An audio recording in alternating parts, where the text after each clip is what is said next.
بابا بلے شاہ۔ بابا بلے شاہ کا اصل نام عبداللہ شاہ ہے۔ آپ رحمۃ اللہ علیہ 3 مارچ 1680 عیسوی بمطابق 1091 ہجری میں مغلیہ سلطنت کے عروج میں اوچھ گیلانیہ میں پیدا ہوئے۔ کچھ عرصہ یہاں رہنے کے بعد قصور کے قریب پانڈو میں منتقل ہو گئے۔ ان کے والد سخی شاہ محمد درویش مسجد کے امام تھے اور مدرسے میں بچوں کو پڑھاتے تھے۔ بابا بلے شاہ نے اپنے والد محترم سے ابتدائی تعلیم حاصل کی۔ اس کے بعد قصور جا کر قرآن، حدیث، فقہ اور منطق میں اعلیٰ تعلیم حاصل کی۔ قرآن ناظرہ کے علاوہ گلستان، بوستان بھی پڑھی اور منطق، نحو، معانی، کنز، قدوری، شرح، وقایہ اور اس کے علاوہ متعدد کتب آپ نے پڑھی۔ شطاریہ خیالات سے بھی مستفید ہوئے۔ ایک خاص سطح تک اصول علم کے بعد ان پر انکشاف ہوا کہ دنیا بھر کے علم کو حاصل کر کے بھی انسان کا دل مطمئن نہیں ہو سکتا۔ سکون قلب کے لیے صرف اللہ کا تصور ہی کافی ہے۔ اسے اپنی ایک کافی میں یوں بیان کیا کہ علم و بس کرو یار، اکو الف تیرے درکار۔ وہ خود سید زادے تھے لیکن انہوں نے شاہ عنایت کے ہاتھ پر بیعت کی جو ذات کے راہی تھے۔ اس طرح بلے شاہ نے ذات پات، فرقے اور عقیدے کے سب بندھن توڑ کر صلح کا راستہ اپنایا۔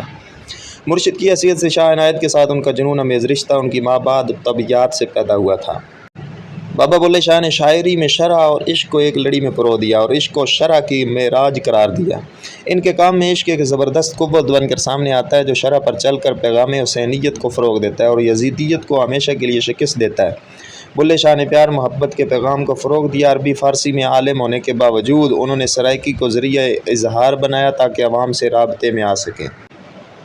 بابا بلے شاہ مغلیہ سلطنت کے عالمگیری عہد کی روح کے خلاف رد عمل کا نمایاں ترین مظہر ہیں۔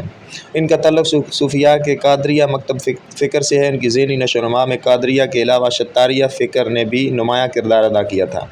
اسی لیے ان کی شاعری کے باغیانہ فکر کی بعض بنیادی خصوصیات شطاریوں سے مستعار ہیں۔ ایک بزرگ شیخ عنایت اللہ قصوری محمد علی رضا شطاری کے مرید تھے۔ صوفیانہ مسائل پہ گہری نظر رکھتے تھے اور قادریہ سلسلے سے بیعت تھے۔ اسی لیے ان کی ذات میں یہ دونوں سلسلے مل کر ایک نئی ترتیب کا موجب بنے۔ بلے شاہ انہی شاہ عنایت کے مرید تھے۔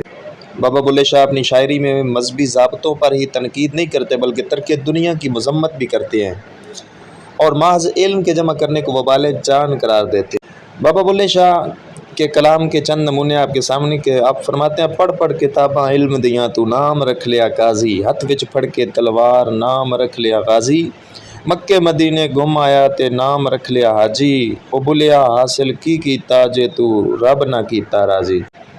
بابا بلے شاہ کا وصال 77 سال کی عمر میں 22 اگست 1757 میں قصور میں ہوا اور یہیں پہ دفن ہوئے۔ ان کے مزار پر آج تک عقیدت مند ہر سال ان کی صوفیانہ شاعری پڑھتے ہیں۔ تاریخ وصال کے بارے میں مختلف اقوال ہیں۔